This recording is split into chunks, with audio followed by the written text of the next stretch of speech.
Knowledge library daily current affairs news headlines 19 जनवरी 2023। राष्ट्रीय समाचार। केंद्रीय मंत्री डॉ.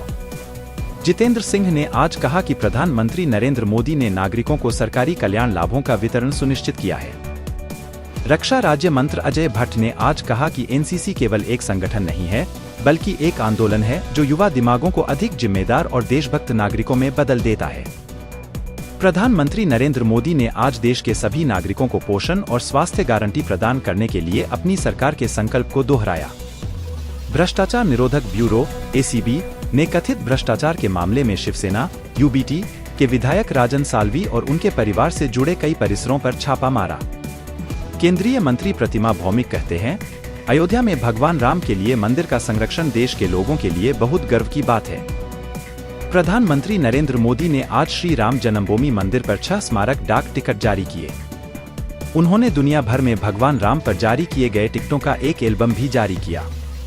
इलेक्ट्रॉनिक्स और सूचना प्रौद्योगिकी के केंद्रीय मंत्री अश्विनी वैष्णव ने कहा है कि भारत का अर्धचालक मिशन प्रतिभा विकास और संपूर्ण चिप डिजाइन करने पर केंद्रित है। केंद्रीय मंत्री ज्योतिरादित्य सिंधिया का कहना है कि घरेलू यातायात 57% बढ़ गया है। आर्थिक मामलों की कैबिनेट समिति ने आज देश में 2 थर्मल पावर प्लांट स्थापित करने के लिए इक्विटी निवेश के प्रस्ताव को मंजूरी दी। सूचना और प्रसारण मंत्रालय ने 18वें मुंबई अंतर्राष्ट्रीय फिल्म महोत्सव (मिफ) के लिए प्रविष्टियां खोलने की घोषणा की है। विदेश मंत्रालय ने कहा है कि पाकिस्तान में ईरान के हवाई हमले ईरान और पाकिस्तान के बीच का मामला है। सरकार 30 दिनों के भीतर सार्वजनिक रूप से भारतीय स्टाम्प बिल 2023 के मसौदे पर सुझाव आमंत्रित करती है। विश्व आर्थिक मंच की वार्षिक बैठक 2024 में अपनी असाधारण सफलता की कहानी के लिए अमेरिकी विदेश मंत्री ने भारत की सराहना की। पीएम मोदी 19 जनवरी को महाराष्ट्र, कर्नाटक और तमिलनाडु का दौरा करने के लिए।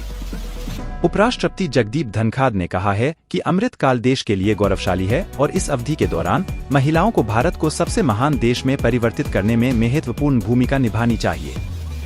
केंद्रीय मंत्री ने मछली की आबादी को बढ़ावा देने के लिए विजिंजम में कृत्रिम रीफ के लिए परियोजना शुरू की। सरकार ने कानूनों के उल्लंघन के लिए सेंटर फॉर पॉलिसी रिसर्च के विदेशी अंशदान विनियमन अधिनियम (FCRA) पंजीकरण प्रमाण पत्र को रद्द कर दिया है। अंतर्राष्ट्रीय समाचार। विदेश मंत्रालय ने आज कहा कि भारत लाल सागर और अदन की खाड़ी की वर्तमान स्थिति के बारे में गहराई से चिंतित है। पाकिस्तान के प्रधानमंत्री अनवर उल हक काकर ने ईरान पाकिस्तान जवाबी हमले के बाद के हालिया घटनाक्रमों के मद्देनजर अपनी दावोस यात्रा को छोटा कर दिया है। बांग्लादेश के विदेश मंत्री डॉ. हसन महमूद को भारत बांग्लादेश संबंधों को और मजबूत करने के लिए 7 फरवरी को नई दिल्ली के लिए रवाना होना है।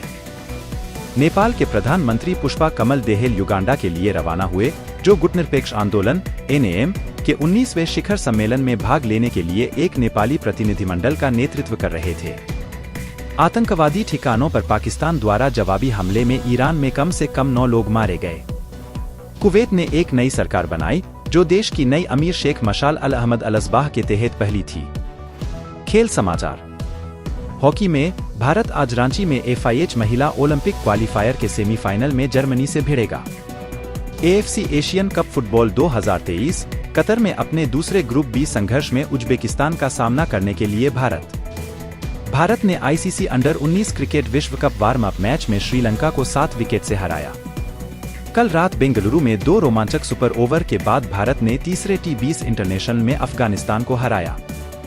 212 का पीछा करते हुए अफगानिस्तान भी उसी स्कोर के साथ समाप्त हुआ।